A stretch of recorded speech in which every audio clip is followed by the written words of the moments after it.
नमस्कार, मी सौरभ कोरटकर. स्पेशल रिपोर्टमध्ये आपल्या सगळ्यांचं स्वागत. ओबीसी शिष्टमंडळाची सरकारसोबतची महाबैठक संपली आहे. 29 तारखेला सर्वपक्षीय बैठक आता होणार आहे. सरकारमधले मंत्री उद्या आंदोलनाला भेट देणार आहेत. आत्ताची महत्त्वाची अपडेट आहे. ओबीसी शिष्टमंडळाची सरकारसोबतची बैठक संपलेली आहे. सरकारमधले मंत्री उद्या आंदोलनाला भेट देणार आहेत आणि 29 तारखेला सर्वपक्षीय बैठक होईल आणि त्यात आरक्षणाबाबत चर्चा होईल. उद्या मंत्री हाके यांच्या उपोषणस्थळी हे सदस्य भेट देणार आहेत आणि लक्ष्मण हाके यांच्यासोबत चर्चा करणार आहेत. याबद्दल आणखी माहिती घेऊ. आपले प्रतिनिधी प्रदीप कापसे आता आपल्यासोबत आहेत. प्रदीप, काय काय घडलं बैठकीत? सध्या सह्याद्री अतिथीगृहावरती मंत्री त्याचबरोबर ओबीसी समाजाचे शिष्टमंडळ यांची बैठक सुरू आहे. मात्र बैठकीमध्ये निर्णय झालेला आहे की ओबीसी आरक्षणावरती 29 तारखेला मुंबईमध्ये सर्वपक्षीय बैठक जी आहे ती बोलवण्यात आलेली आहे.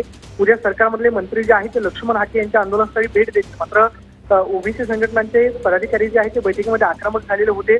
सगळे सोयऱ्याचा जो अध्यादेश आहे तो रद्द करा आणि ओबीसी समाजाचं आरक्षण जे आहे ते अबाधित राहावं यासाठी आपली बाजू जी आहे ती मुख्यमंत्री एकनाथ शिंदे दोन्ही उपमुख्यमंत्र्यांसमोर मांडतायत.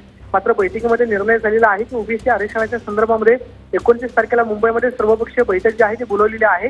त्या बैठकीचं सर्व पक्षाच्या नेत्यांना निमंत्रण जे आहे ते दिलं जाईल आणि याच बैठकीमध्ये सर्वपक्षीय एकमत जे आहे ते होण्याची शक्यता आहे. मात्र 29 तारखेला बैठक जी आहे ती मुंबईमध्ये होणार आहे. उद्या सरकारमधले मंत्री जे आहेत ते लक्ष्मण हाके यांच्या आंदोलनस्थळी भेट देतील.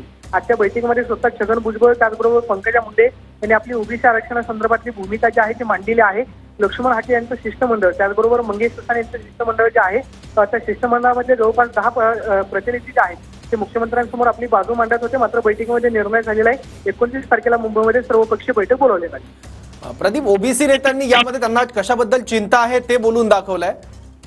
शिष्टमंडळाच्या मागणीला मुख्यमंत्री एकनाथ शिंदे यांनी दुजोरा दिलेला आहे. ओबीसी शिष्टमंडळाच्या बैठकीत मार्ग काढण्याचं आश्वासन सरकारने दिलेलं आहे.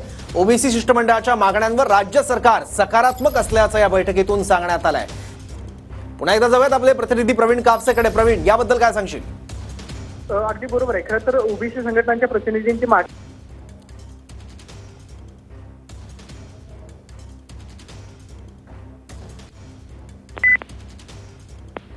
ओबीसी शिष्टमंडळांच्या मागण्यांवर सरकार सकारात्मक असल्याचं सांगण्यात आलंय. ओबीसी आणि मराठा आंदोलकांना एकत्र बसवा आणि त्यांच्यामध्ये चर्चा घडवून आणा अशा सूर देखील या बैठकीत उमटल्याचं पाहायला मिळालं.